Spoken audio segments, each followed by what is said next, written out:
Audience to public. All right, great. All right, that should be good to go.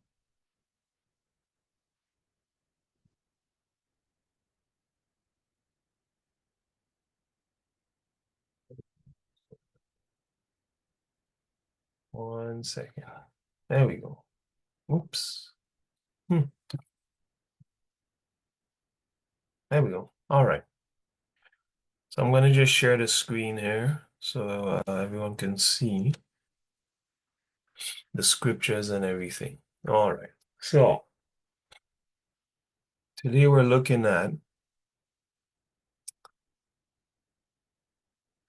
what Negroes need to know about Simon Maccabeus, right? That's what we're looking at today. What Negroes need to know about Simon Maccabeus or Simon Thassi, which is, the nickname that he had, right? Thassi has a certain meaning. I don't remember off the top of my head, but you can always look it up. Right? That wasn't his actual surname. It was Simon, but they called him Thassi, which had a certain meaning, right? Kind of like, I don't know. Um, I had a friend whose name was Atiba, but he always had like, a scruffy beard on his face. So we called him Babsal, which means in Creole, dirty beard, right? So, if we were writing about him, it would say Atiba Babsal, right? So this is what's happening here in the scriptures, right? So we're gonna learn today about Simon Thassi, right? And his brothers, right? Why are we learning about this today? Because the day of Simon is fast approaching, right? And so we're gonna look at, sort of why this brother has a day dedicated to him, right? Because there are lessons that we can glean um, on both the positive and the negative side concerning the life that Simon lived, right? So we're going to see what we can learn from the account of Simon, right? So we're going to start in First Maccabees chapter 13, right? First Maccabees, and we'll start in chapter 13, right? If anyone's hearing any background noise and being disturbed by it, please let me know. And then I'll make the proper adjustments. So in First Maccabees chapter 13, we're gonna read from verse 1 to verse 5. Let me get that, please, Asabs.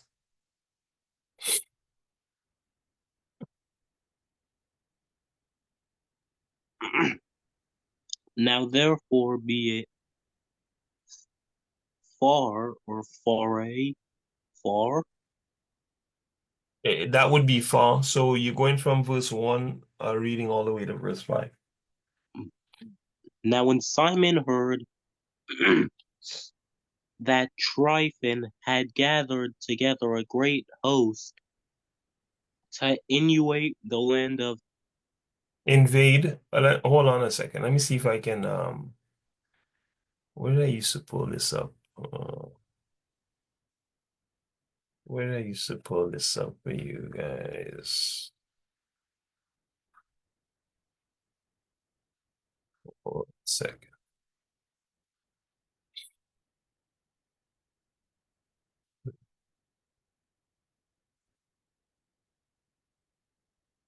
See how we doing here? Okay, all right. This is what we want. Go ahead.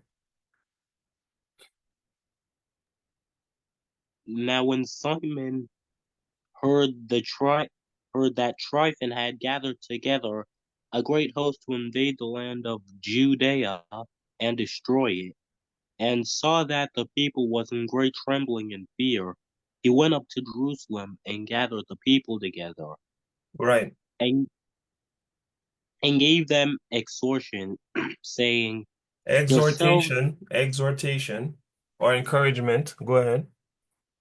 saying, Ye yourselves know what great things I and my brethren and my father's house have done for the laws and the sanctuary, the battles also and troubles which we have seen, Mhm.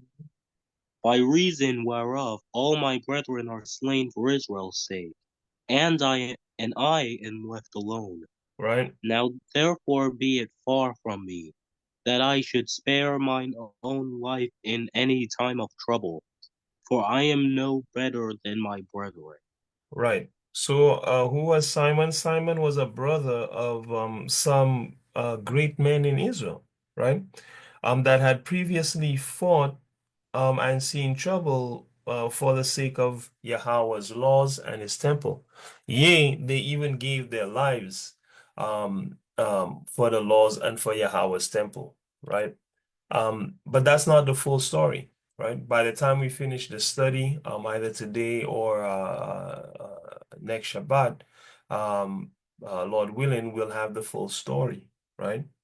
So, I mean, this is who Simon was. Let's read verse 8,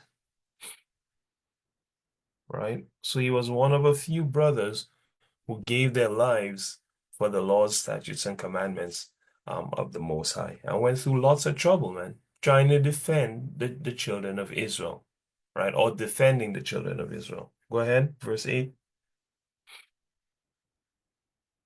And they answered with a loud voice, saying, Thou shalt be our leader instead of Judah, and Jonathan thy brother. Right. So he was the brother of Judah and Jonathan, right? He was the brother of Judah and of Jonathan. One sec.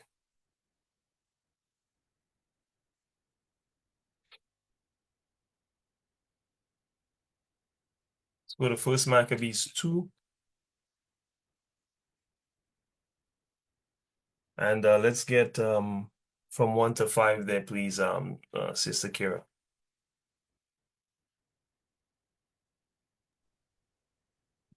Okay.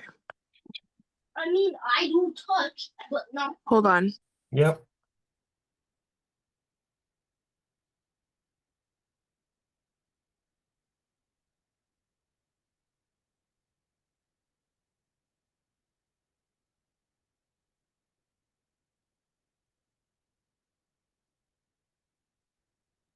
Okay, I'm back. Sorry. It's okay. Verse 1. From verse 1 to verse 5, yeah. Okay. Yeah. In those days arose Matthias, the son of John, the son of Simeon, a priest of the sons of Jorib, Mhm, from Jerusalem, and dwelt in Modin. mhm, And he had 5 sons: Jonan, called Caddis, mhm, Simon, called Thassi, Judas, who was called Maccabeus, Eleazar, called Avaran, and Jonathan, whose surname was Aphas. Aphos. Yeah. Right. So these were his brothers, right? Um, Johanan, Simon, Johanan, Judah, Maccabeus, okay, not Judas, Judah. Judas is the Greek form of Judah. Um, Eleazar, and Jonathan, right? These were Simon's brothers, right? Um, and it says here, Mattathias was his father, right? Mattathias, it says the son of John, the son of Simeon, a priest of the sons of Jorib, right? Um, Jorib, of course, being a uh, a Levite, right? One of the sons of Aaron. So these brothers are actually Levites, man, right? And throughout the scriptures, you learn that, the Levites are warriors, man, right? It's pure peace amongst the people until it's time for the judgments of the Most High. They would execute the judgments of the Most High against people who deserve death, like stoning. And they would execute judgments against these nations who came against us by often being the first in line to fight against nations that come against us, man. These men fought wickedness.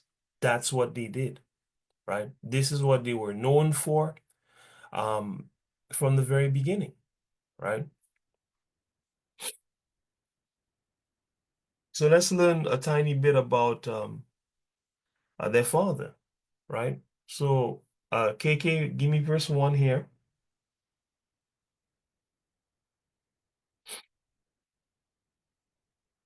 and then we'll read verse 6 Those and 7. in those days arose Mattathias, the son of John, the son of Simon, and Simeon, Simeon, a priest of the sons of of the what? a priest of the sons of Jor Jorabib Jorabib Jorib, like Bor, Jorib Jorib.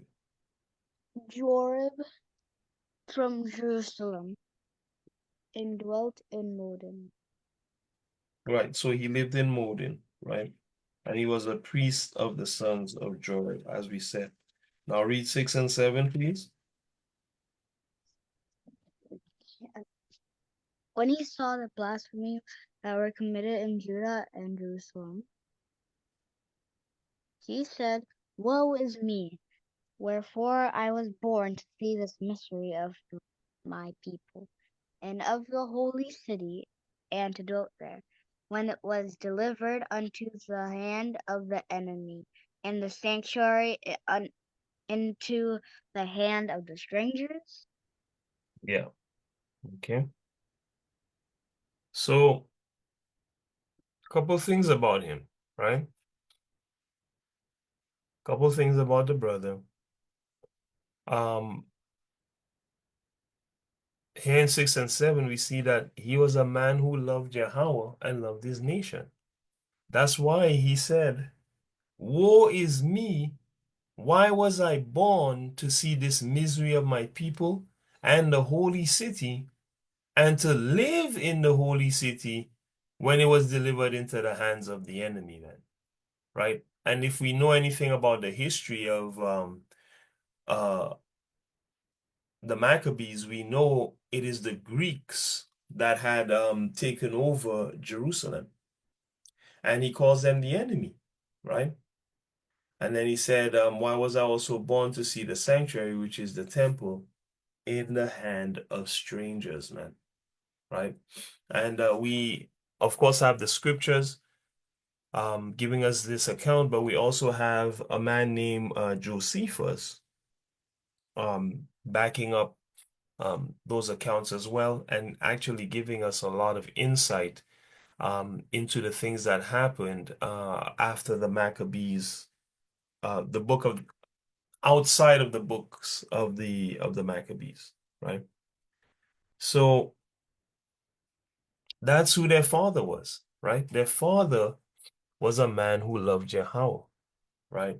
And loved the Israelites, man, right? So much so that he was quite disturbed um when he saw all the calamities that came upon Jerusalem and upon the Israelites, right?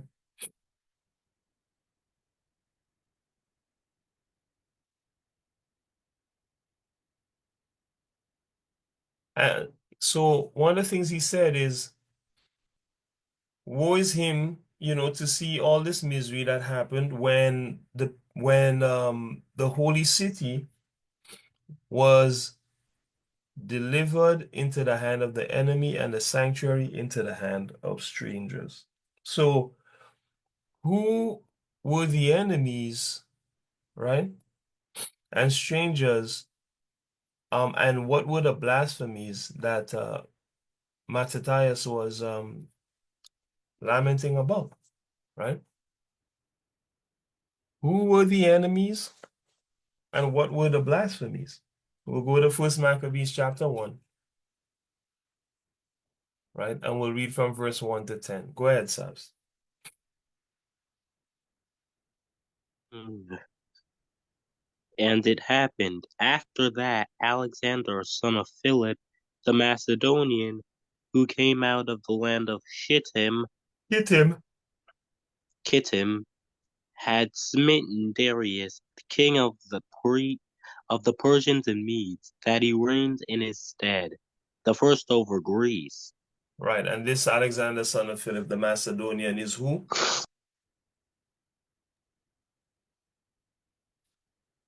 and made many wars and Saba, I won many. asked a question.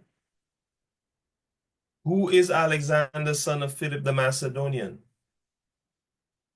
Alexander the Great, All right, go ahead. and made many wars and won many strongholds, and slew the kings of the earth, Right, and went through to the ends of the earth, and took spoils of many nations, insomuch that the earth was quite before him. Whereupon he was exalted, and his heart was lifted up. right. So this Edomite, Alexander the Great, and we know that they're Edomites, because the scriptures show us that they're Edomites in the precepts. First Maccabees chapter 5 and verse 3, chapter 4 and verse 61, equates the Greeks with Edomites. You understand? And then Daniel 9:26 equates um, the Romans with being the people of Satan. And then Daniel 7 tells you that the Greeks will fight against Christ when he returns. So throughout the scriptures, when we add up all these scripts, we realize that the Greek is the Roman, and both these people are Edomites, right? Devils, right? Um, uh, uh, uh, what do you call it? People of the prince of darkness, pursuant to Daniel 9:26, right? So this man, Alexander the Great, who had the whole earth conquered, you know, is now oppressing. As you're gonna see, he's gonna begin to oppress and destroy the Israelites, man. This is who the enemy and the stranger that Mattathias, this is the enemy and the stranger he was talking about, man. Right? The so-called European, the so-called Greek, okay, specifically in this instance, the Edomite. Okay, so go ahead.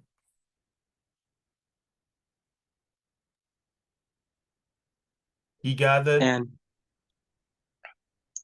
And he gathered a mighty strong host, and ruled over countries and nations and kings, who became tributaries unto him. Af- and after these things he fell sick, and perceived that he should die. Mm-hmm. Wherefore he called his servants, such as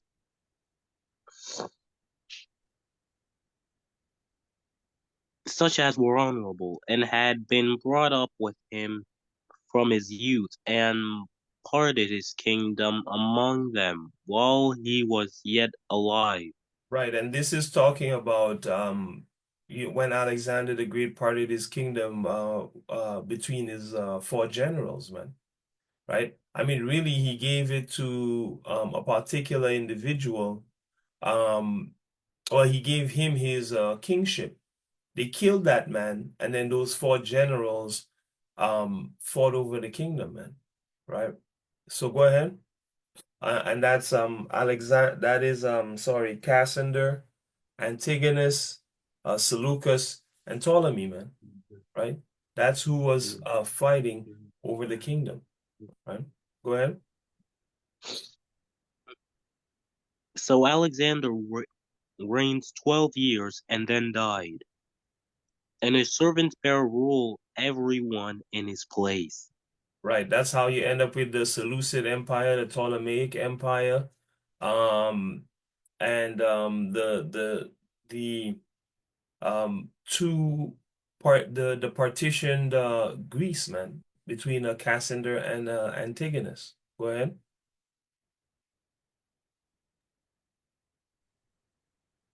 And after his death, they all put crowns upon themselves. So did their sons after them many years, and evils were multiplied in the earth. Right. So when the Greeks began ruling according to the Most High, evil was multiplied in the earth, man. When Alexander the Great passed his kingdom down to other Edomites, and they all started putting crowns upon their heads and calling themselves kings, evil was multiplied upon the earth, man. And we see that today, and most recently, I mean, we see that today, period, right? We still have King Charles and his wicked rule today, right? And in recent time before that, World War One, I believe, was started by a beef between two Edomite kings, man. Literally Edomite kings, right? So the scriptures are relevant uh today, right? And it talks about real things that happen in real life. So anybody denying these things is a fool, you know, because it's just plain, you know. Read on. And there came out of them a wicked root, Antiochus, surnamed Epiphanes, son of Antiochus the king, who had been an hostage at Rome, and he reigned in the 137th year of the kingdom of the Greeks. Right, right. So thank you. And of course, this is the man, right? This is the man. This is a bust of him, right? The Edomite that ruled. This is a coin with his likeness on it.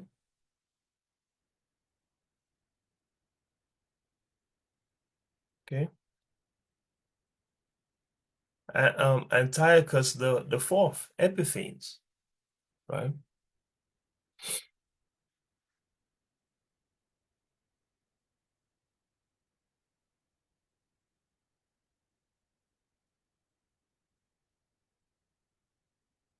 So this is the enemy and the stranger um that Matthias was lamenting about.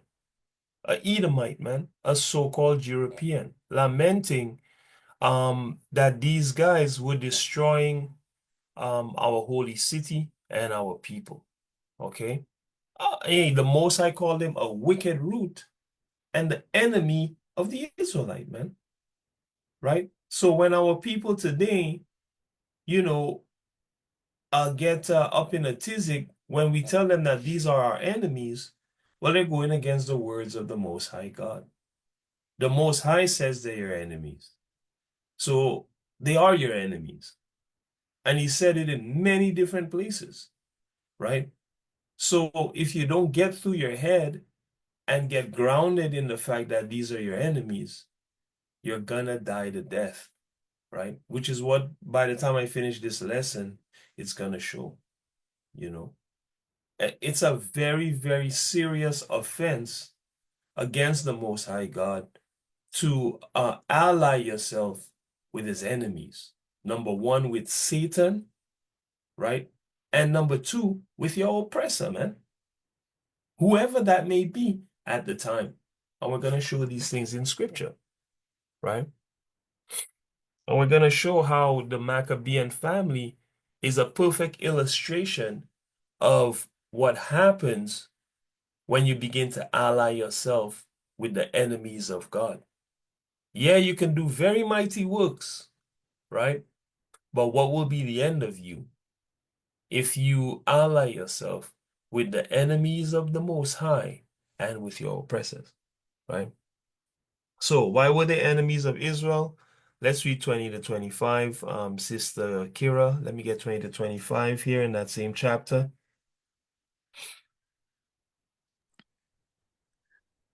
And after that Antiochus had smitten Egypt, he returned in the 143rd year, and went up against Israel and Jerusalem with a great multitude, and entered proudly into the sanctuary, and took away the golden altar, and the candlestick of light, and the vessels thereof, and the table of the shewbread, and the pouring vessels, and the vials, and the censers of gold, and the veil, and the crown, and the golden ornaments that were before the temple, all which he pulled off. He took also the silver and the gold, and the precious vessels. Also he took the hidden treasures which he found. Mhm. And when he had taken all away, he went into his own land, having made a great massacre, and spoken very proudly. Therefore there was a great mourning in Israel, in every place where they were. Right. So why were they the enemies of Israel? Well, the Most High says here it's because of the wars, the massacre, okay, the desecration of the temple, the theft of our holy things and our treasures, man, right? I mean, that's a lot in these few verses. And there's more, right? Let's go down to 29. Let me get that, KK. You'll read 29 to 32 and then 59 to 61.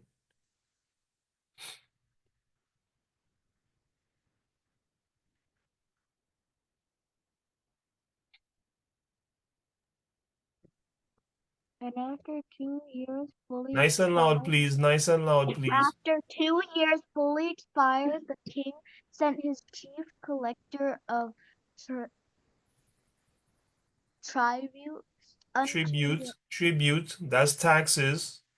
Go ahead. unto the cities of Judah, who came unto Jerusalem with a great multitude, and spake peaceable words unto them. But all was deceit for Deceit. deceit.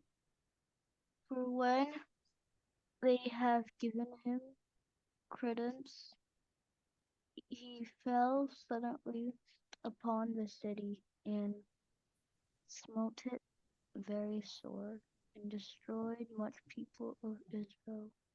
Right. KK, if you're not sitting up, please sit up, okay? Because your voice sounds really just relaxed like you're falling asleep, okay? So please sit up nice and alert and read the scripts clearly, okay? And when he had taken the spoils of the city, he set it on fire, and pulled down the houses and walls thereof on every side. Mhm. But the women and children took they captive. Right. And So here we read about them uh taxing the Israelites, all right? Um committing another massacre, okay? Um robbing the city, okay, of its treasures once again. Okay, this is after 2 years of doing the same thing, you know. After 2 years, they came back, did the same thing again, burned the city, okay, with the houses and walls, and then took the women and the children as slaves, man, and also took our animals, that we use for food, milk, etc. All right. Let's hop down to 59, and then we'll read 59 to 61. So these are the reasons the Most High is calling the Edomites, the so-called Europeans, our enemies, man. Right? Go ahead. And consequently, his enemies. Right? Go ahead. 55, 59. 59 to 61. Now the 25th day of the month they did sacrifice upon the idol altar, which was upon the altar of Yahweh. At which time, according to the commandment, they put to death certain women that had caused their children to be circumcised.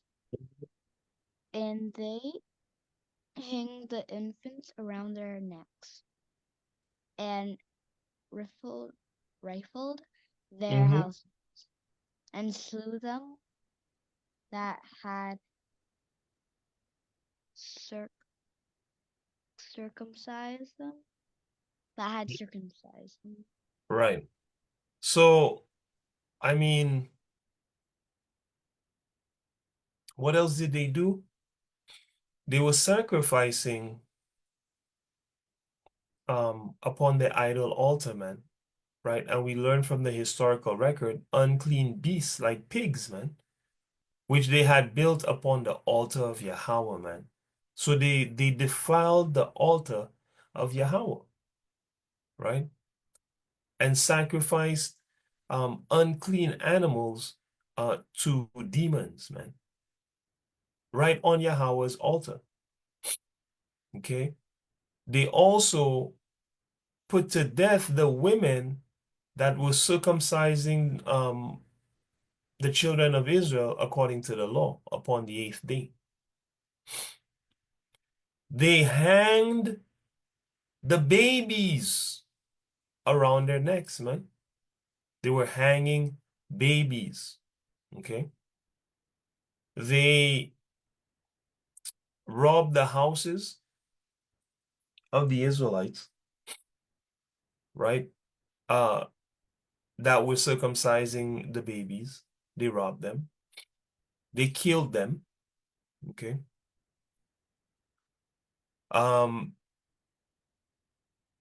Not only the ones that brought the children to be circumcised, but the ones doing the circumcision, they killed them, right? After killing the circumcised children, right? So these are some of the reasons the Most High call these people our enemies. Let's go to we'll read 33 to 35. Let's get that, Sister Akira. We'll get 33 to 35, 38, and then we'll start at 51 after that. So let's go 33 to 35 for now. Then builded they the city of David with a great and strong wall, and with mighty towers, and made it a stronghold for them. Right? And they put therein a sinful nation, wicked men, and fortified themselves therein. So stop right there. So they began occupying Jerusalem, man. Right? So they came and put wicked men, Edomites, and wicked Israelites, right? And Lord knows who else, probably other nations as well, that they had hired as soldiers. They put them there to occupy Israel, man. The same way America puts military bases in your country to occupy your country. This is what these Edomites, who are the ancestors of the so-called Americans, right? They were doing the same thing long time. Because this is happening between 167 and I believe it's 150 BC, man. Okay. Go ahead. They stored it also with armor and victuals. And when they had gathered together the spoils of Jerusalem, they laid them up there, and so they became a sore snare. Right. So, as I was saying before, they occupied the place, right? So they brought in armor and food. That's what victuals means, in case you don't remember or you don't know, right? Um, and all the treasure that we had, they put it in this place, all right? This fort. So they took all the people's valuables and put it in this fort, right? So they could spy upon the people and occupy the place, right? Let's go to 38. What was the result? Go ahead. So continue, or No, just read 38 and then okay. we'll hop down to 51. Right. Insomuch that the inhabitants of Jerusalem fled because of them, whereupon the city was made an habitation of strangers, and became strange to those that were born in her, and her own children left her. Right. So the Israelites, seeing how oppressive the so-called Greek force was in Jerusalem, left, man. They're like, I'm not staying here. There's bare wicked people. There's sacrifices on idol altars. They're killing everybody. I'm out of here, right? Let's hop down to 51, right? So why is the Most High calling them our enemies? As you can see, there's a plethora of reasons. There's a whole list of reasons, right? You got the occupation, the massacres, the killing of the children, the enslaving of the women and children, the killing of the babies, the enslaving of the women and children, right? The stealing of our livestock, right? The occupying of the holy city, man. The robbery of the people,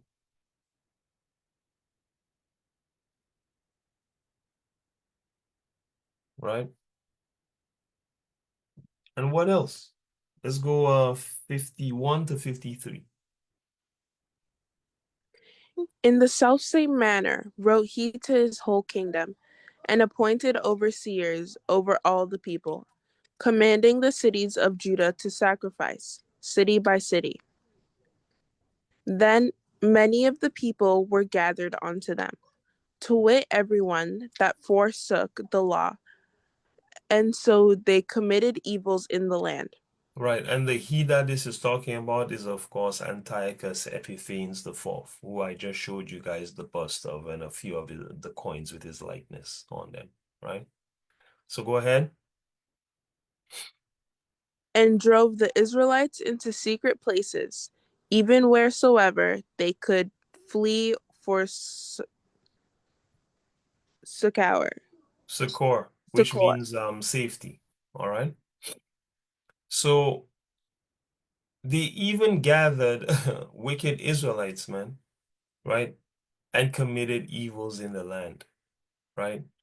So as you can see, I mean, it's just complete wickedness under the rule of these people. Not only are they oppressing the people, but they're also strengthening the hand of evil Israelites as well, right? Not only that, they now have overseers over the people, man. They have the people um under oppression, man, right?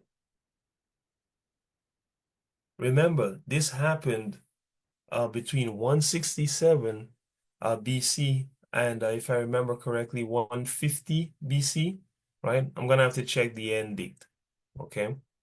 But from 167 BC onward, man, This is what's happening, right? And the crazy thing is, this don't sound no different than today, than when we were being oppressed under the yoke of slavery, right? Just the other day, right? Now it's mental slavery, and so the people don't feel the pressure in the same way, so they believe they are free, right? But it's the same oppression, it's the same murder, it's the same um robbery, just done in a more subtle, a more sneaky way, right? They have the women um lining up at the abortion clinic for free, man. You know, they have the men killing one another in the streets. They take tax, which is fine, but then they take that CPP and EI as well. And you work for $1 and you get 65 cents from your dollar, right? When, as a matter of justice, you should get 85 cents, right? If it's just tax, right? So they find new ways to rob you and kill you, man, right? They have you worshiping white Jesus, worshiping Africans, worshiping anything except Yahweh, offering sacrifices upon the idol altar spiritually today, keeping Christmas, Thanksgiving, right? Celebrating the Pride Parade and the Wali and all manner of folly, man. The same thing is happening today, but now it's behind a curtain, behind smoke and mirrors, so you don't see. And so when we tell you now, we're conspiracy theorists, right? But all these conspiracies come out as truth, right? They're still sacrificing our children in blood feasts, right? The Satanists literally tell you that the last level of your journey as a Freemason, or as you get higher in Freemasonry, I posted it in our list of videos on the blog. They tell you that the higher you get in Masonry, the more you get into these torture rituals, right? And they consider the path to immortality child sacrifice, man. Child sacrifice is the path to immortality for them, right? Getting the adrenochrome out of them, which is a certain hormone that you get when you torture children, drinking the children's blood, okay? Sodomizing children, abusing children. These are the gates to immortality. That's what the Satanists teach, man. In their various organizations, right? Of which, what's the branch of Christianity? Can't remember what the guy said. What was the branch of Christianity? Mormonism, that's their biggest safe haven. They tell Satanists if they ever feel like things are going bad or really bad with them spiritually, go to a Mormon church. I mean, it's just total madness in this place, you know, which is why I always encourage you guys to stay the hell as far away from the world as possible. And the Most High did the same. If you really meditate on this, there's a reason he gives you fringes to remind you not to sin, right? There's a reason the borders of society are called the fringes of society. There's a message in there. The Most High doesn't want you deep in the belly of the beast, man. He wants you on the fringes so you can reach your hand in and use the world but stay on the fringes so you're not abusing the world, right? In any case, this is why the Most High called the Greeks our enemies for all these evils perpetrated against us, right? Um, we'll read 41 to 49 and then verse 56. Let's get 41 to 49, please, Sabs. I have to leave after this one. Okay. Did you say 49? 41 to 49, that's right. Moreover, King Antiochus wrote to his whole kingdom that all should be one people, and everyone should leave his laws. So all the heathen agreed according to the commandment of the king. Right, so 1 second. I always point this out, but I gotta hammer it home till you guys realize the whole doctrine of all being one people came out of a great evil. Remember, we just read earlier on, I believe it was between verse 7 and 10, how the Most High told you when all these kings began reigning after Alexander, evil was multiplied on the earth. And look at one of the multiplications of evil. The doctrine that all should be one people. That's a devil doctrine. You understand? And the altar on which many Israelites are sacrificed, man, believing that they're one people and living their lives trying to unify with people who hate them, man. Pursuant to the 83rd Psalm, right? Absolute madness, right? So read on.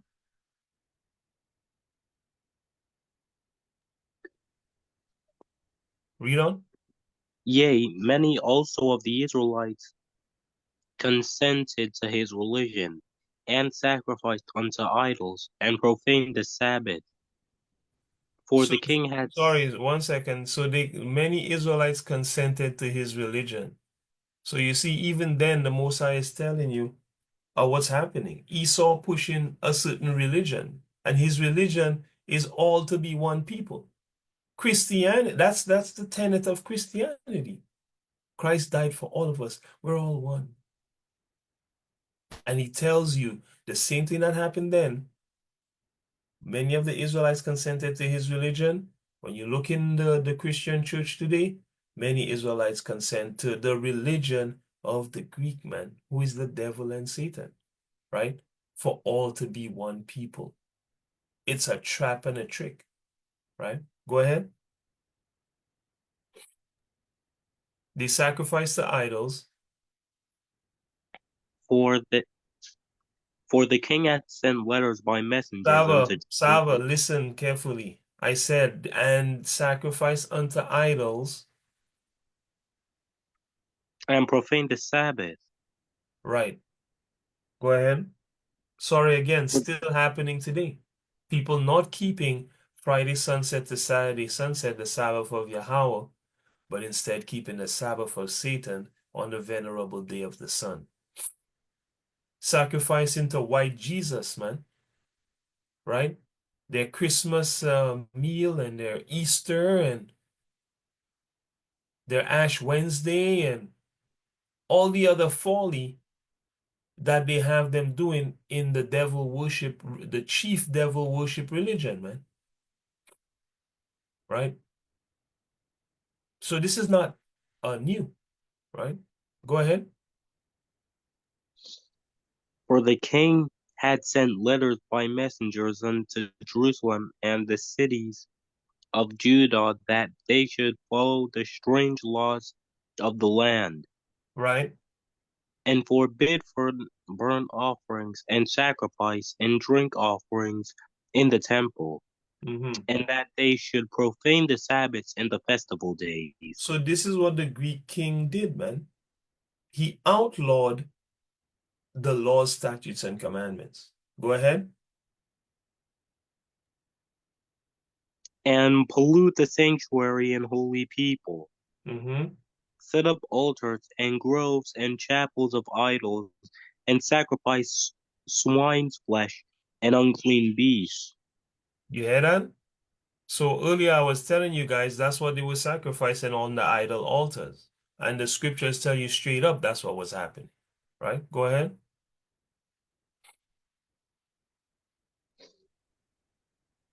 48. That they should also leave their children uncircumcised, and make their souls abominable with all manner of uncleanliness and profanation, Profanation. All right? Go ahead. to the end they might forget the law and change all the ordinances. Right. So why is the Most High calling um the Greeks, the Edomites, our enemies? Well, because they caused Israel to, well, they changed all the ordinances, right, by their law, right, and made Israel forget all the laws, statutes, and commandments of the Most High. Okay, and this is exactly what the Christian church has done, right? Told the Israelites the law is done away with and have changed all the ordinances of the Most High into religion, man. Right? So thank you, Sabs. I'm happy Shabbat. You have a great Shabbat. All right. See you next time. You're welcome. Have a good Shabbat. Shalom. Shalom. Right? So, like I said, there's a plethora of reasons why the Most High calls uh these people our enemies, right? Right? And we saw a whole bunch of them right here in chapter 1, right? And then we'll summarize it with two scriptures after this. Let's get 56, please, Sister Kira.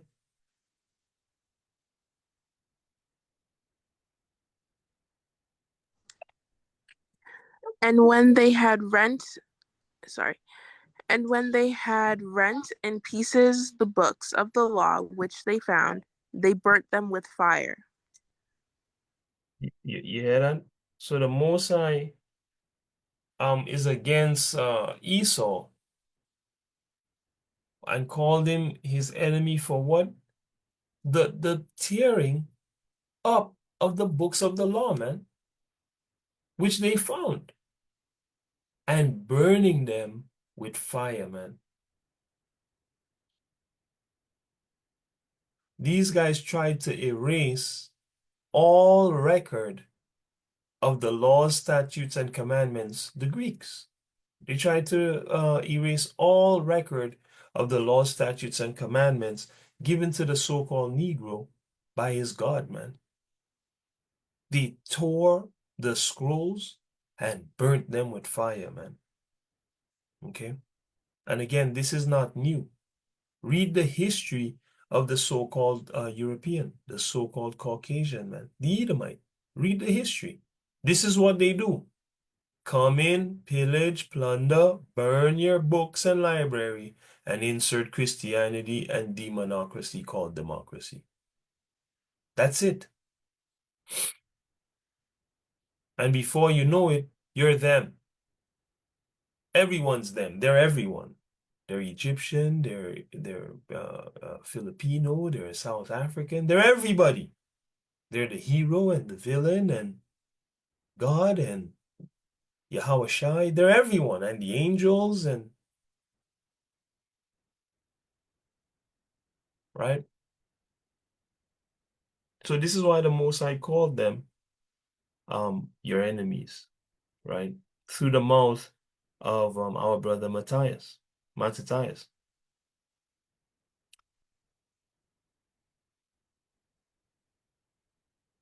Right? 1 second.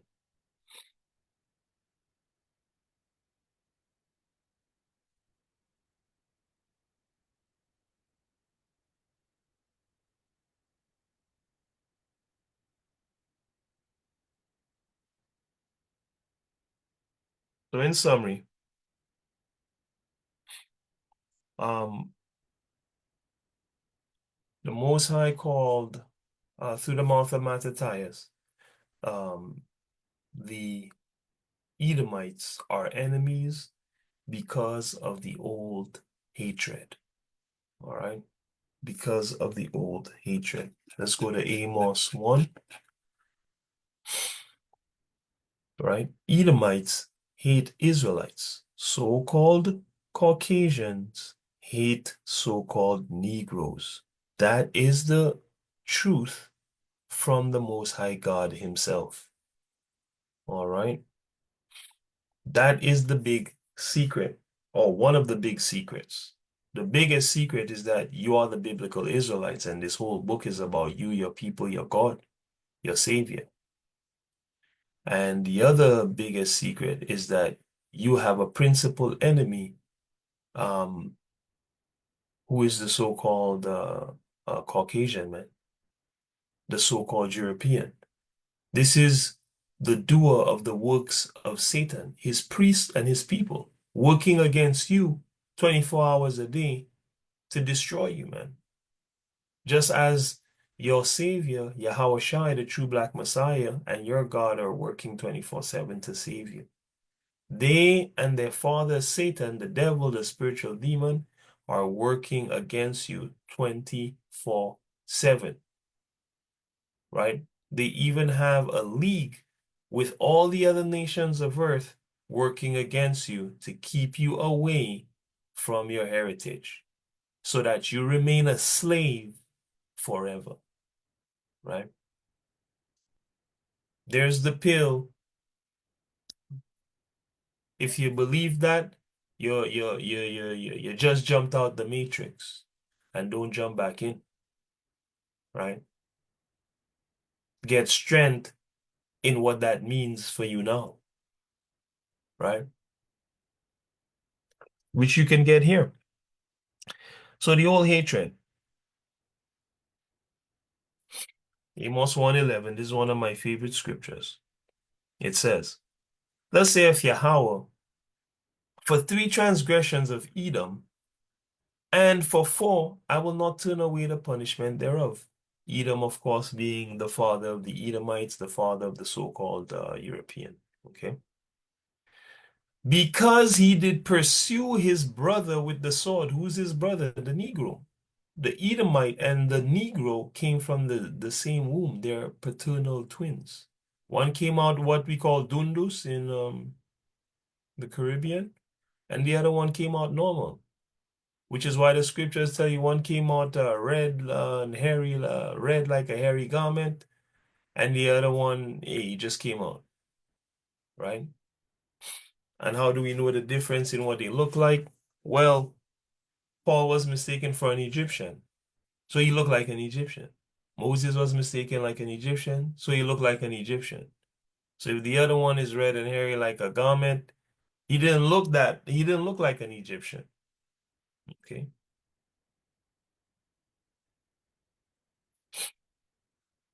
That being said, he said, for 3 transgressions of Edom, and for 4 I will not turn away the punishment thereof. Because he did pursue his brother with the sword, man. He pursued a Negro with war, man, killing him at every opportunity. And what else did he do? He cast off all pity, man. He burn you at the stake. He hang your children. He chop off your arm. He chop off your leg. When you couldn't, what do you call it, produce enough resources for him, right? Under Leopold, because I believe those people were Israelites.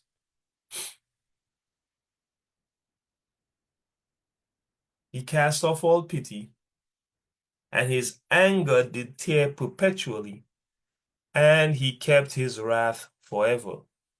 Which is why the sister, I can't remember her name, is it this year or last year, said, I rebuke you in the name of Jesus to the Edomite, and he shot her in the face and ended her life. Okay. The Edomite has a perpetual hatred, and anger against the Israelite. Um, let's go to Ezekiel 35. I will read 1 to 5. Ezekiel 35. What's going on here? There we go. All right, Ezekiel 35 from verse 1, it says, Moreover, the word of Yahweh came unto me, saying, Son of man, set thy face against Mount Seir. Mount Seir, of course, being the land that the Most High gave to the Edomites. Okay, it's a mountain full of caves. Okay, let me see if I can pull up Mount Seir.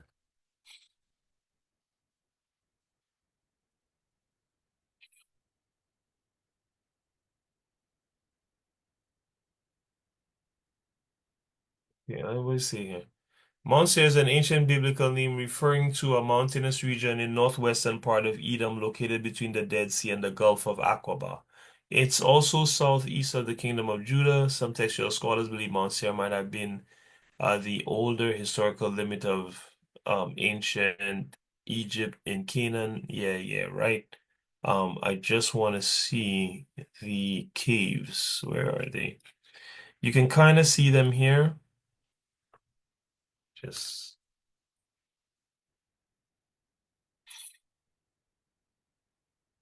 see if we get some photos here. Right. So when Esau talks about people being cavemen, he's just recounting his own ancient history, okay? And superimposing it upon all men. He's the cave dweller. Okay, him and the Horites, man.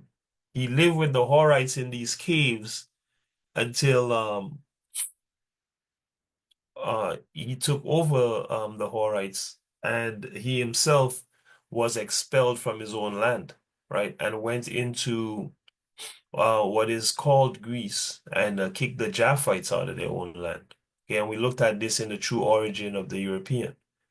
This is the caves, man. It has the same pillars that he put on his government buildings today, man.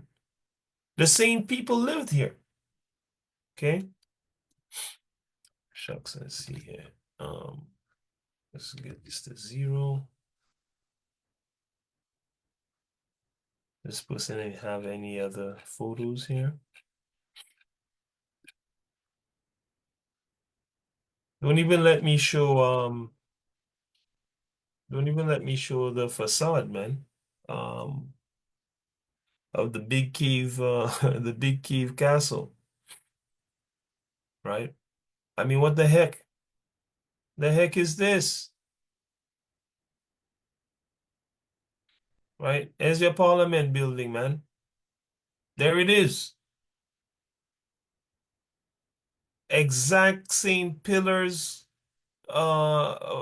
shapes of the roof.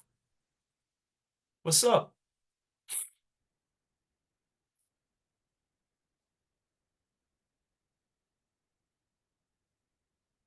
So that's Mount Seir. Okay. Moreover, the word of Yahweh came unto me, saying, Son of man, set thy face against Mount Seir, and prophesy against it. Say unto it, Thus saith Yahweh God, Behold, O Mount Seir, I am against thee. The Most High said, Behold, O Mount Seir, all right? I'm against you, man. Here's another one of the major facades. This is straight Edom. What it's in the Pentagon or the White House has this exact same facade, right?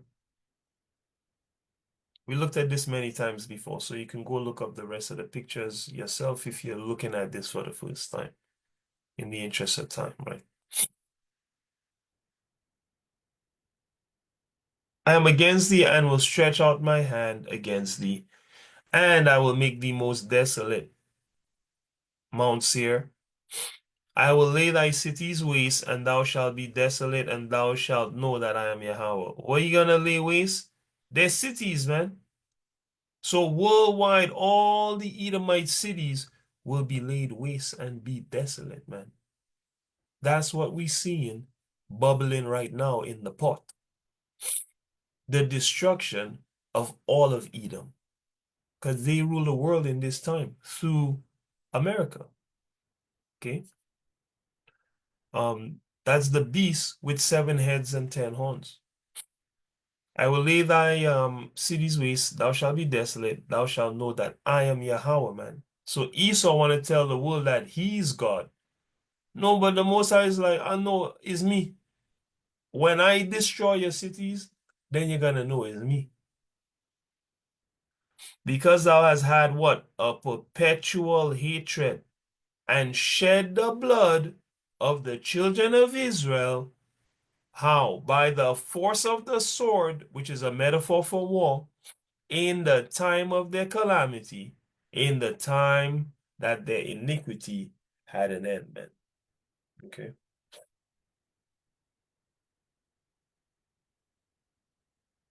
So because of the old hatred, because of the perpetual hatred, the Most High call the Greeks, the so-called Europeans, the Edomites, our enemies. How are we doing here? Wow, man, time flies.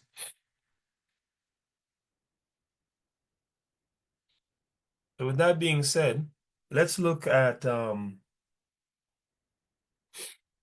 virtues of Mattathias, okay? The father of Simon Thassi, okay? Or Simon Maccabeus. Maccabeus, of course, just meaning the hammer. They call them the Maccabees, the hammers. So that's why I titled it What Negroes Need to Know About Simon Maccabeus, but really it's Simon Thassi, okay? That would have been a more appropriate title, but it is what it is. So let's look at the virtues of this great man, the father of Simon Thassi. And I think that's all we'll have time for today. And next week, Lord willing, we'll look at Simon's virtues. Yeah. Okay. Yeah. I think we're looking at a part 2. Okay. So let's look at the virtues of Simon's father, man, so we can see where he got his virtues from, right? Let's go to First Maccabees chapter 2, right? First Maccabees 2.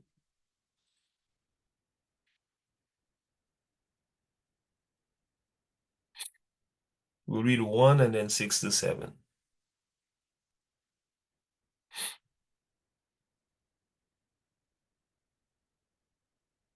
Let's get that, please, Sister Kira.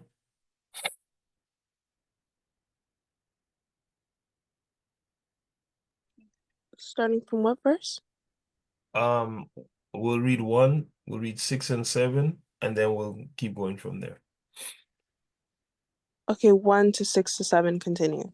No, we'll read 1, then we'll read 6 and 7. Oh, okay. Yeah, and then we'll jump down to 17. Okay. In those days arose Matthias, the son of John, the son of Simeon, a priest of the sons of Jorib from Jerusalem, and dwelt in Modin. Right. So, first and foremost, he's a Levite, man. He's a Levite priest. Okay.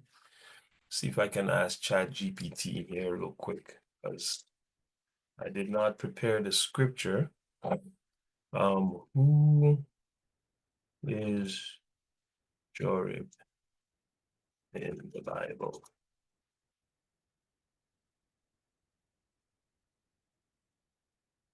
Oh, there we go. All right. So this is who we're looking for. Jehoiarib, one of 24 priestly divisions established by King David, recorded in First Chronicles 24:7. He's listed as head of the first priestly division. They were responsible for serving in the temple on a rotating schedule. Okay. Um, so again, a Levite priest, man. Let's see if we can go here. First Chronicles 24:7.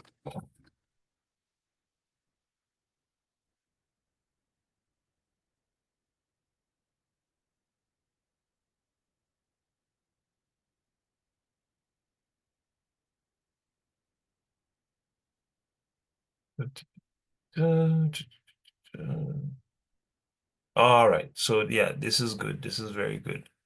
First Chronicles 24. Let's go here. Says these were the divisions of the descendants of Aaron. See that? These were the divisions of the descendants of Aaron. The sons of Aaron were Nadab, Abihu, Eleazar, Ithamar, but Nadab and Abihu died before their father did, and they had no sons, so Eleazar and Ithamar served as priests. With the help of Eleazar's descendant Zadok and Ithamar's descendant Ahimelech, David divided them according to the offices of their service.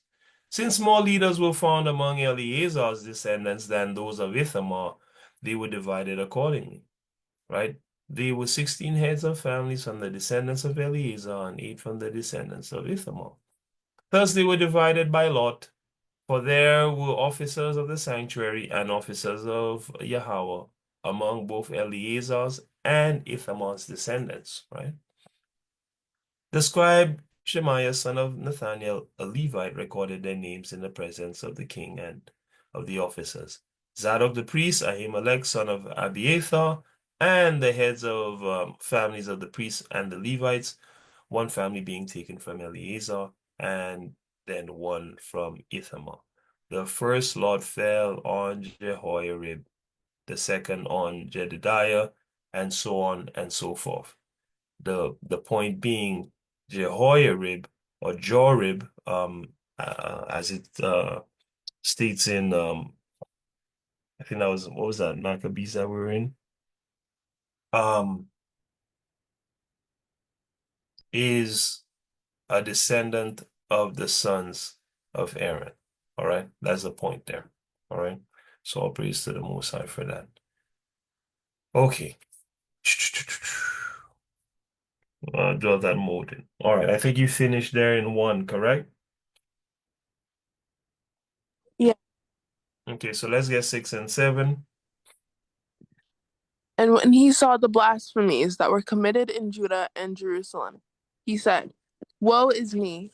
Wherefore was I born to see this misery of my people and of the holy city, and to dwell there, when when it was delivered into the hand of the enemy, and the sanctuary into the hand of strangers. Right. So again, reiterating that he's a man that loves his nation and loves Yahweh, right? Jump down to 17.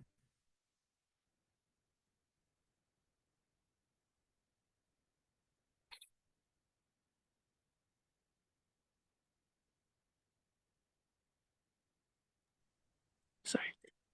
Then answered the king's officers and said to Matthias, on this wise, Thou art a ruler, and an honorable and great man in the city, and strengthened with sons and brethren.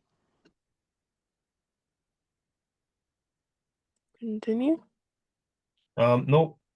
So, um, was Mattathias a ruler and an honorable and great man, right? Let's see. A ruler and an honorable and great man, right? A man strengthened with sons, and he had brethren as well, man. So not only was he a priest, he had brethren, right? Meaning, he was leading people spiritually, man, right?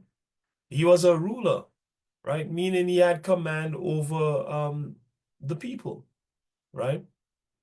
He was honorable, meaning he kept the laws, statutes, and commandments of the Most High as well.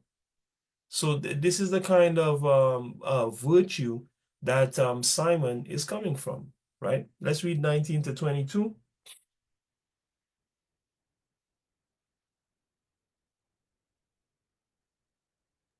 Actually, mm, hmm. Read 15 first and then go down to 19. In the meanwhile, the king's officers, such as compelled the people to revolt, came into the city Modin to make them sacrifice. Right. So while Antiochus's goons basically are going from place to place, forcing the Israelites to break the commandments, they come to Modin to force the people, the Israelites in Modin, to do the very same thing, right?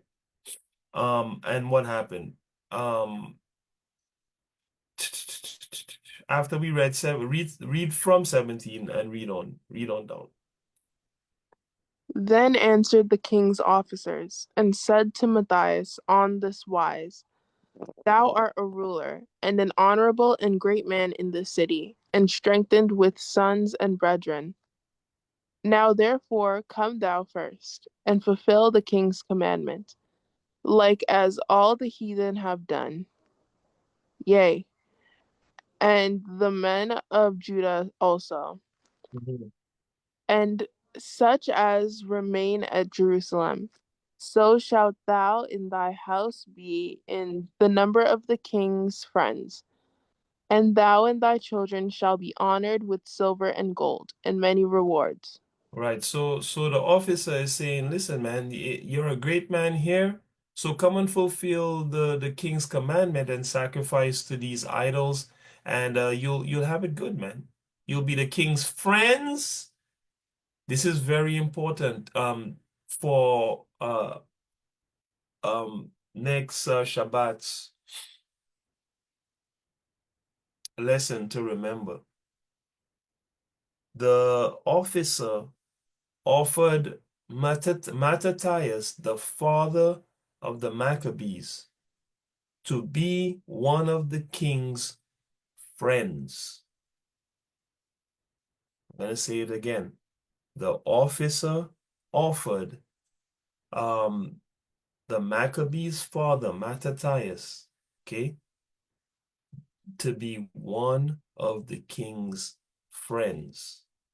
And then he offered him, he said, don't worry, your children gonna get silver, gold, and many rewards. If you come and basically leave the law, statutes, and commandments of your God, come and sacrifice to this idol, and be our friend. Okay. Uh, then what did Mattathias what was Mattathias's response when the officer asked him to be the king's friend for rewards and money? What was Mattathias response? Go ahead. I think you want 19. Then Mattathias answered and spake with a loud voice, Though all the nations that are under the king's domain obey him, and fall away every one of the religion of their fathers, and give consent to his commandments, yet will I and my sons and my brethren walk in the covenant of our fathers. Yahweh forbid that we should forsake the law and the ordinances. Right? We will not hearken to the king's words to go from our religion, either on the right hand or the left. All right. So what does this show about Mattathias, man? The man was bold. Mattathias was a bold man, and he trusted in Yahweh.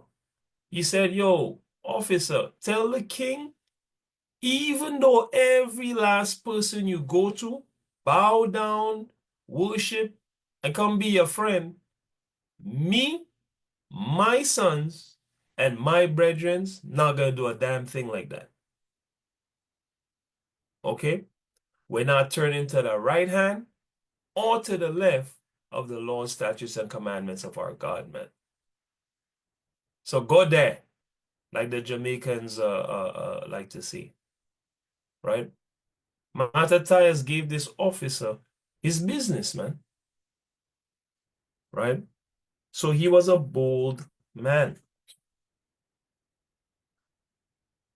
From 23 to 25, we're going to see that he was a zealous man, right? I'll read from 23. It says, Now when he had left speaking these words, there came one of the Jews in the sight of all to sacrifice on the altar which was at Modin according to the king's commandment. Okay. So when the Israelites come and deal with the Edomites' religion, and we know they used to worship Jupiter. Jupiter was, I don't remember if there was another idol, but they wanted to or they reared up a statue of Jupiter, and these sacrifices were to Jupiter, man. Right? I think there's another god as well. It says here, somebody came to sacrifice on the altar according to the king's commandment, right? When Mattathias finished saying what he had to say, somebody come diss the program. By the way, I believe Mattathias was actually a high priest.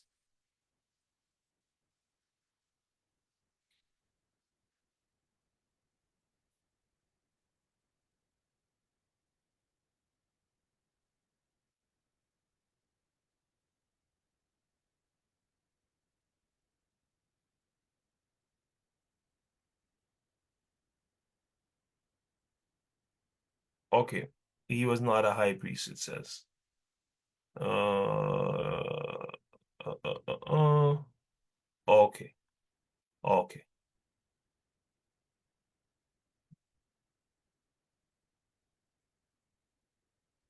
Nonetheless, he was a priest. Okay. Let's see here.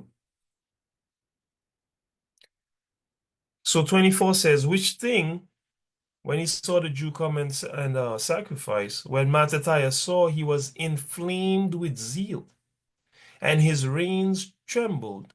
Neither could he forbear to show his anger according to judgment. Wherefore he ran and slew him upon the altar. Also the king's commissioner, who compelled men to sacrifice, he killed at that time. And the altar he pulled down, right? So the man was zealous for the Most High, meaning he wasn't going to stand there and just watch people do things against Yahweh in his face as a priest and not execute judgment upon them for it, man, because that was one of the jobs of the priest, is to execute judgment. So to worship another god, the sentence is death. And so Mattathias executed judgment upon that man. And the Most High never faulted him for it. Why? Because Yahweh Shai was not yet come to extend grace to save your life, man. So if you did things worthy of death, you died, right? Let's get verse 27, Sister Kira. So he was zealous, showed here from 23 to 25. He was a law keeper, shown here in 27. Go ahead.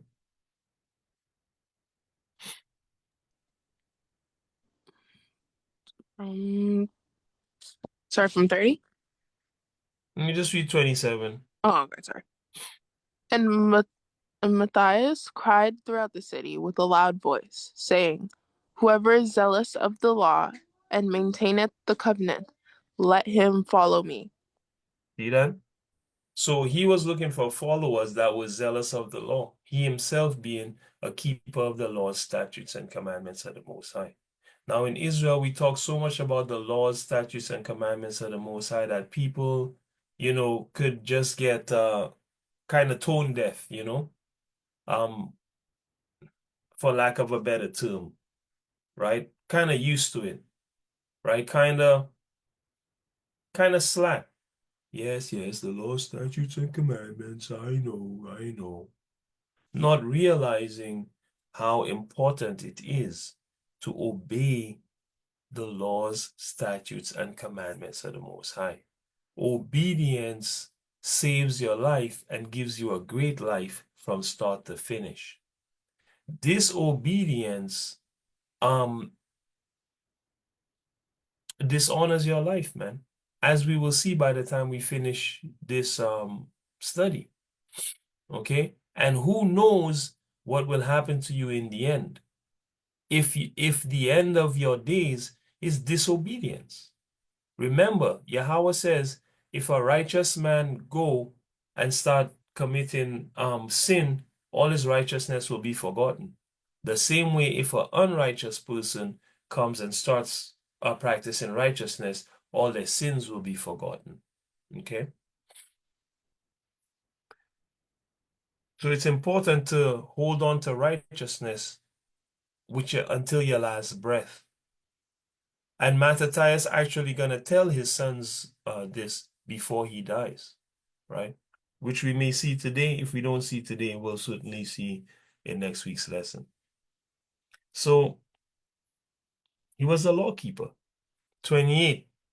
He and his sons fled into the mountains and left all that they ever had in the city. Okay? After telling those who were faithful to Yahweh, to the laws, statutes, and commandments, follow him. He and his sons, they just left all this stuff behind and they fled into the mountains. What does that show? Well, he was a faithful man. And if you read 49 to 64, you will see that, right? You'll see how faithful he was. But also, he wasn't into vanity, okay? Because if he was into vanity, he certainly wouldn't be able to leave, right? All the stuff that he had, right? Because remember, he was a great man, which means he was a rich man. He was a ruler. He had things. But they left all of that and fled into the mountains because it was wartime and they don't have time for these things, right? So how many of us today can just leave our house, car, apartment, TV, various entertainment, our Xbox, our PlayStation, our bicycle, our motorcycle, our money, how many of our nice clothes, how many of us can leave these things and just go with a bag when it's time for war, man? Right? I'm not asking this as a joke. This is a very serious question. Right? Are you holding on to Babylon, man? Or can you just pick up and leave at the drop of a dime? Right? Again, there's a reason the Most High talk about fringes. It's not just to remember the laws, statutes, and commandments, but it's a certain mindset. Being a Hebrew is a certain mindset, right? You don't want yourself deeply involved in Babylon, man. You want to be on the outskirts of Babylon. So when it's time to go, you're gone.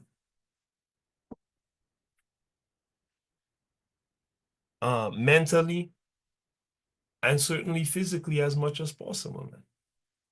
That should be your goal, to get the hell out of Babylon, man. Because the Most High told you he was going to heal Babylon if it's possible in Isaiah the 51st chapter. But he said Babylon is not healed, right? Flee from her and return to your own country. Do you guys think it's a joke that at this time Donald Trump is sending people back to their country? It's not meaningless. He's sending people back to their country because the Most High say they have to go back to their country, man.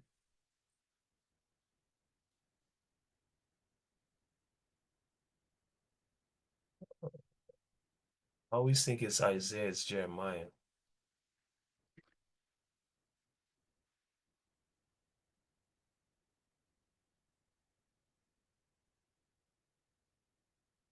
Babylon had been a golden cup in Yahweh's hand that made all the earth drunken. The nations have drunken of her wine, therefore the nations are mad. Now Babylon is suddenly fallen and destroyed. All for her, take balm for her pain. If so, she may be healed. We would have healed Babylon but she is not healed. Forsake her, let us go everyone into his own country, man. For her judgment reacheth unto heaven and is lifted up even to the skies. All right.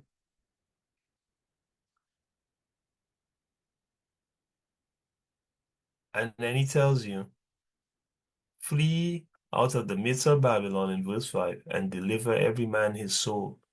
Be not cut off in her iniquity, for this is the time of Yahweh's vengeance. He will render unto her recompense. Remember, he also kicked Job out of Sodom and Gomorrah and all of these things. So your goal should be to get the hell out of Dodge, man. You know, he tells you try not to flee in the winter when you have to flee. Meaning, it has a bearing. In any case, um, verse 28, the brother was wise, right? Sorry, faithful and not into vanity, willing to go when it was time to go, right? This is a stock that Simon Thassi came out of, right? Let's get 31 to 41, and we'll see that he was a wise man. All right, let's get that, please, Sister Kira. 31 to 41. After this, one more scripture, and then we'll wrap. Go ahead. Now when it was told the king's servants and the host that was at Jerusalem in the city of David that certain men who had broken the king's commandment were gone down into the secret places in the wilderness, they pursued after them a great number, and having overtaken them, they camped against them and made war against them on the Sabbath day. Mm-hmm. And they said unto them, let that which ye have done hitherto suffice. Come forth and do according to the commandment of the king, and ye shall live. Right. So this is after he kills the officer that the king sent and that Israelite and goes into the wilderness. All right. The officer says, "Hey, listen, man. Okay, you know, let what you've done already, let that be enough. All right. Just come and do the commandment of the king now. Right? Go ahead. And we're not gonna kill you if you do that. We'll excuse those lives that you've taken already. Go ahead."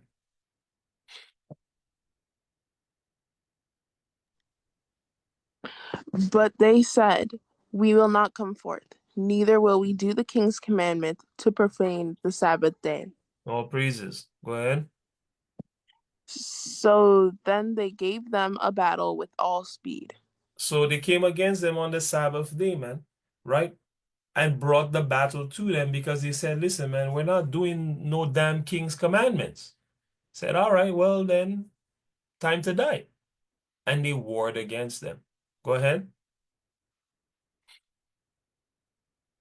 36. How, Howbeit they answered them not, neither cast they a stone at them, nor stopped the places where they lay hid, but said, let us die all our innocency. Heaven and earth will testify for us, that ye put us to death wrongfully. Right? So they rose up against them in battle on the Sabbath, and they slew them, with their wives and children and their cattle, to the number of 1,000 people. Right. Now when Matthias and his friends understood hereof, they mourned for them right sore. Mhm. Sorry. And one of them said to another, if we all do as our brethren have done, and fight not for our lives and the laws against the heaven, they will now quickly root us out of the earth. Right. At that time, therefore,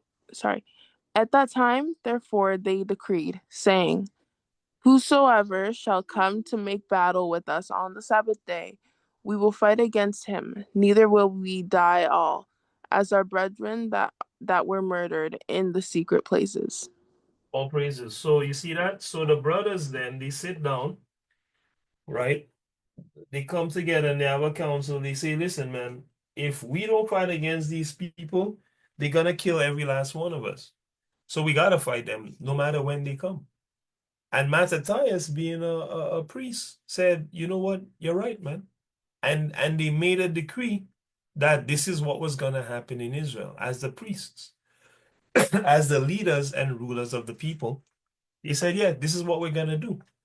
And from then, they started the war against Edom, man. They wouldn't allow Edom to kill us on the Sabbath day, right? Because the Edomites are snakes, man. They always come with sneaky little tricks and traps. Say, oh well, you know, these guys they're not allowed to fight on the Sabbath. So guess what we're gonna do? We're gonna come fight them on the Sabbath.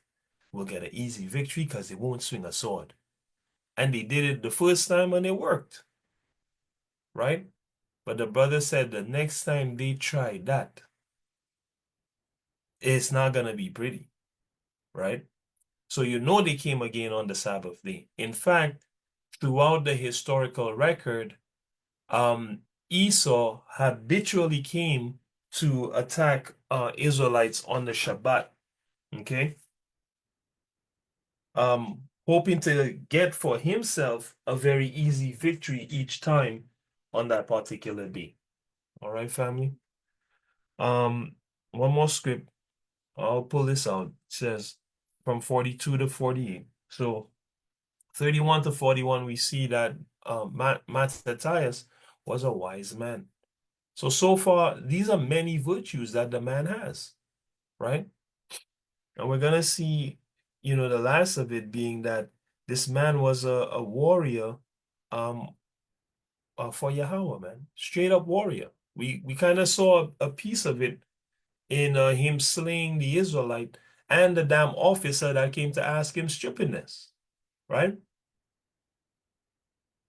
Uh, and so we're gonna see a bit of that, more of his warrior spirit here in this last section. It says in 42, then came there unto him a company of Assyrians, this is to Mattathias, who were mighty men of Israel. And I always like to point this out that when you're speaking with people who don't understand how the Bible works, Christians principally, and they want to argue that Ruth was a Moabite, Cornelius was a heathen, the Most High saved Greeks because there was a brother whose father was a Greek and his mother was a Greek, so that means he was a so-called European. When they want to bring forth all this foolishness that is contrary to Romans 9, verse 1 to 7, Matthew 15:24, or Luke 1:68 to 72, Isaiah 45, I believe it's 7 or 17, where it says Israel shall be saved in the Lord, Isaiah 14. I mean, come on. Revelation 21:12. There's too many scriptures. When they want to bring foolishness that's contrary to the Most High telling you that he's gonna save Israelites only, they always put forth this argument that, see, it says they're a Moabitess. See, it says they're Roman. See, it says they're a Greek.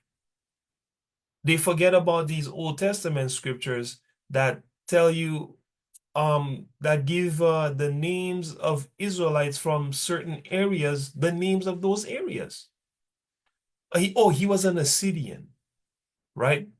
Oftentimes, the Israelites are named after places they're from, or their family members, man, the heads of their families, just as we've looked at many times in various other studies, how the Elamites are children of Elam and so on and so forth, right? The Persians are from the area called Persis, right? So right here we see in verse 42, it says, there came there unto him a company of Assyrians. Who were they? Mighty men of Israel. So who were these people really? They were Israelites, right? And he says, even all such as were voluntarily devoted unto the law, the Assyrians, okay?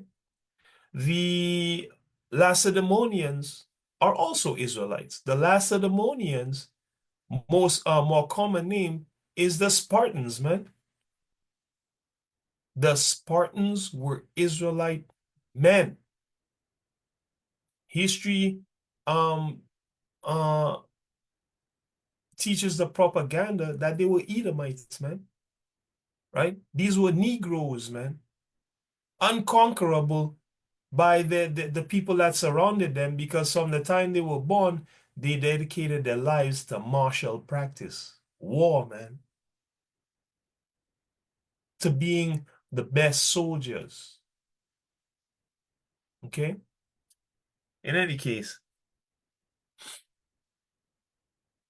verse 43 says, also all they that fled for persecution joined themselves unto them, and were a stay unto them. So they joined their forces and smote sinful men in their anger, and wicked men in their wrath. So the war start now. But the rest fled to the heathen for succor. Just like today, man.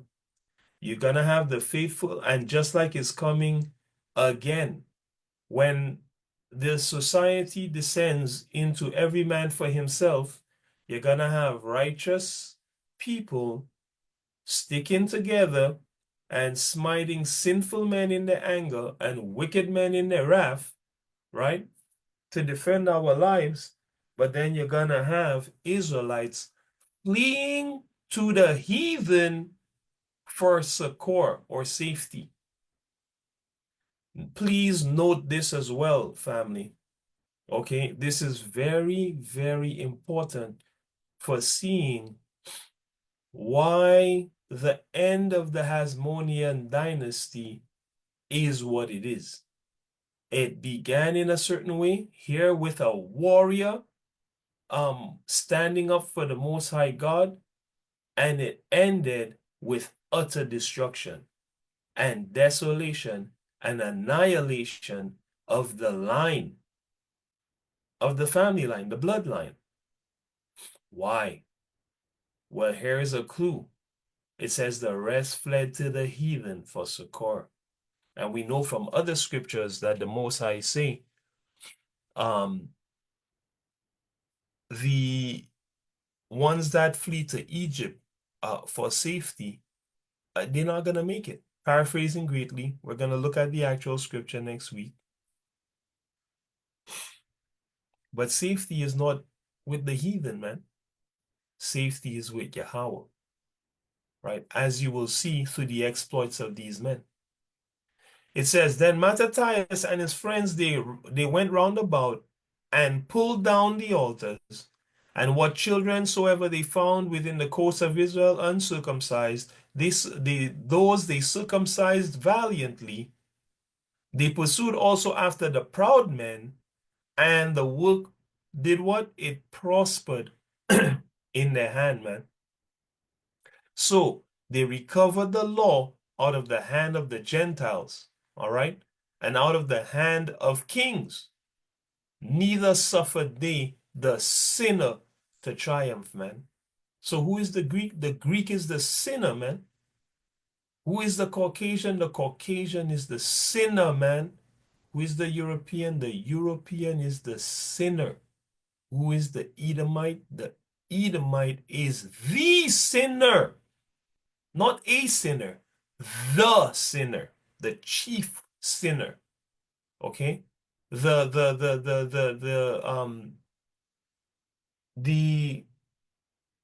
man of what is Second Thessalonians chapter 2 verse 3 to 4 say? That day will never come, that day shall not come unless they come a falling away first, and that man of sin, the man of sin is the sinner, be revealed, right? Who oppose everything that is called God, right? The son of perdition. That's what the phrase I was looking for, right? It's in that scripture. The man of sin, the son of perdition, the sinner. Okay. So this man was a warrior for Yahweh, man, right? And he gave the sinner a run for their money, man. Hey, he annihilated these guys. Okay. He wouldn't have them have the victory, right? And through the strength and power of Yahweh, he destroyed them, delivered his people, and recovered the law, statutes, and commandments of the Most High that they were trying to destroy, man. And later on, you're gonna find out they put their pictures in the books at that time as well, you know. So nothing's new under the sun. Okay, so with that, we'll wrap up here for today. All praise to Yahweh in the name of Yahweh Shai the Prince. We'll be back next week to look at Simon's virtues, right? So we just looked at his father's virtues, which, as you can see, are incredible. So we're going to look at Simon's virtues and then go from there to see the ultimate lesson that we can learn from Simon the Maccabee, man, right? And from the campaign of the Maccabees, okay, as the day of Simon fast approaches. All right. So those that are watching online, thank you guys for watching. If you are a so-called Negro, the big secret is that you are the biblical Israelites, and your true purpose is to live according to the law, statutes, and commandments of the Most High God, right? Change your lifestyle from a colonized lifestyle into a holy life. And you can only do that through the law, statutes, and commandments of the Most High God, not through religions or philosophies. To the strangers watching this, you who fear the Most High God, um, you must learn the law, statutes, and commandments of the Most High God under the hand of an Israelite, as is the law, right? And that's in Psalm 147, verse 19 to 20. That's in Baruch, the 4th chapter. That's in John chapter 4, verse 22 on down. I think verse 23 precisely. Salvation is of the Jews. And many other scriptures, man, right? So, that's it. Subscribe to the page if you're watching this on YouTube, so you can,